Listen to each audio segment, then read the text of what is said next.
Для кого-то гастрономия– это возможность попробовать себя в новом начинании.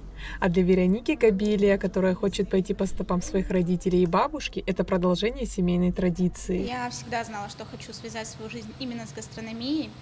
А когда недавно я узнала совершенно случайно, что есть такая возможность попробовать пройти собеседование именно на обучение в этом институте, я решила, что эту возможность нужно использовать на все 100%. Участники отбора ждут своего часа, чтобы пройти испытания и попасть в престижное учебное заведение.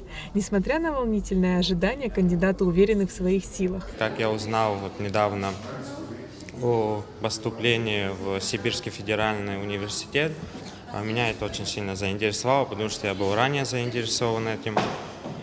Я решил попробовать. Волнение, конечно, есть.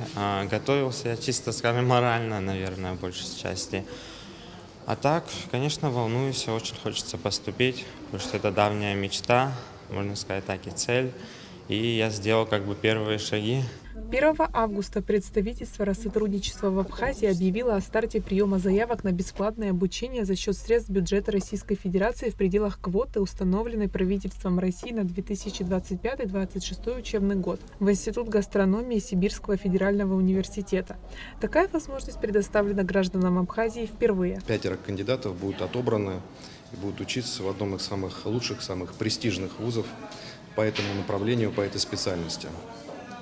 Вуз достаточно солидный, 4200 преподавателей, солидный профессорско-преподавательский состав, порядка 28 тысяч студентов. И мы надеемся, что абхазские граждане станут частью этой большой серьезной команды.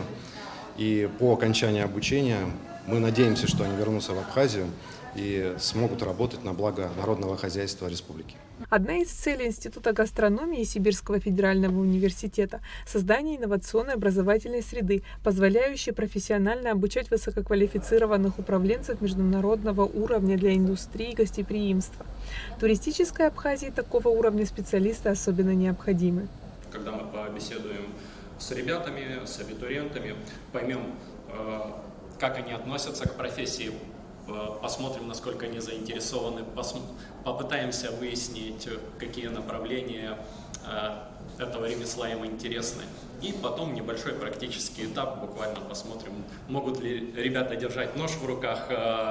Все это будет, такое 10 минут им на несколько видов нарезки будет дано. Посмотрим, как они справляются, и уже на основании собеседования небольшого такого практического задания примем решение, кто из ребят попадет на нашу учебную программу. Впереди юных поваров, прошедших испытания, ждут профессиональные шефы-преподаватели, насыщенные студенческие дни и новые знания, которые помогут творить собственные кулинарные шедевры. Айлита Арутюнян, Алексей Агухова, Абхазское телевидение.